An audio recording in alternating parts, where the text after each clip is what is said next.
वो बच्चे आगे जा रहे हैं, बैन करो। धर्मेंद्र प्रधान इस्तीफा दो। देखिए आज पेपर लीक के खिलाफ हजारों की तादाद के अंदर जयपुर में ये नौजवान जो है इस बात को साबित करते हैं कि इनके अंदर कितना गुस्सा है। आज पेपर लीक का जिम्मेदार कौन है, क्यों अभी तक जो है चेहरे सामने नहीं आए हैं। पिछले 10 साल के अंदर 89 बार पेपर लीक होना, 4 बार नीट का पेपर लीक होना और 48 बार री एग्जाम होना इस चीज को साबित करता है कि केंद्र सरकार जो है पेपर कराने में पूरी तरीके से विफल है। और जो एनटीए है, नेशनल टेस्ट एजेंसी, जो ये नीट का पेपर कराती है, वो एक तरीके का भ्रष्टाचार का अड्डा बन गया है। आज इन छात्र छात्राओं की मांग यही है कि एनटीए को पूरी तरीके से बैन किया जाए, साथ में जो भी दोषी हैं उनके खिलाफ सख्त से सख्त कार्रवाई हो।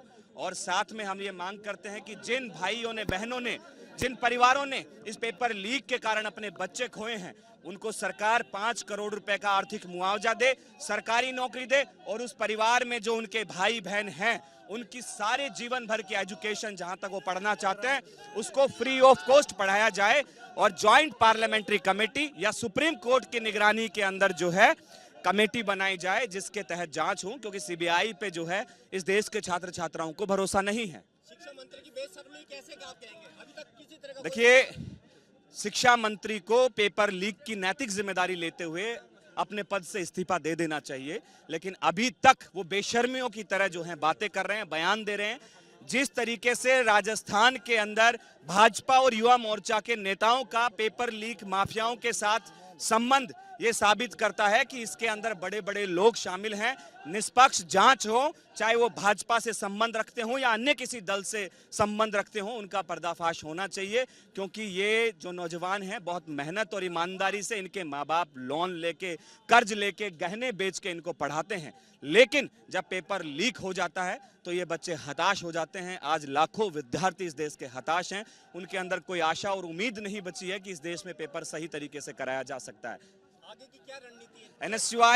एनएसयूआई पूरे देश के अंदर आंदोलन कर रही है। हमने दिल्ली में, देश के अलग अलग राज्यों में, चूंकि पेपर जो है राजस्थान से लीक हुआ, ये वीरों की धरती थी, आज उसको पेपर चोरों की धरती जो है इस सरकार ने बना दिया है। तो ये समझ में आता है कि ये सरकार पूरी तरीके से नौजवानों को प्रतिनिधित्व, उनको नौकरियां देने में, सही तरीके से एग्जाम कराने के अंदर पूरी तरीके से विफल है। बिल्कुल, जिस तरीके से जमारामगढ़ के विधायक के साथ में वहां पेपर चोर के सरगना के मुख्य आरोपी की तस्वीर आना, शिक्षा मंत्री मदन दिलावर के साथ तस्वीरें आना और भाजपा के कई बड़े नेताओं के साथ तस्वीर आना, राज्यवर्धन जी के साथ तस्वीर आना, यह साबित करता है कि पेपर लीक के ये छोटे प्यादे हैं। सरकार बड़े मगरमच्छों को बचाने का प्रयास कर रही है।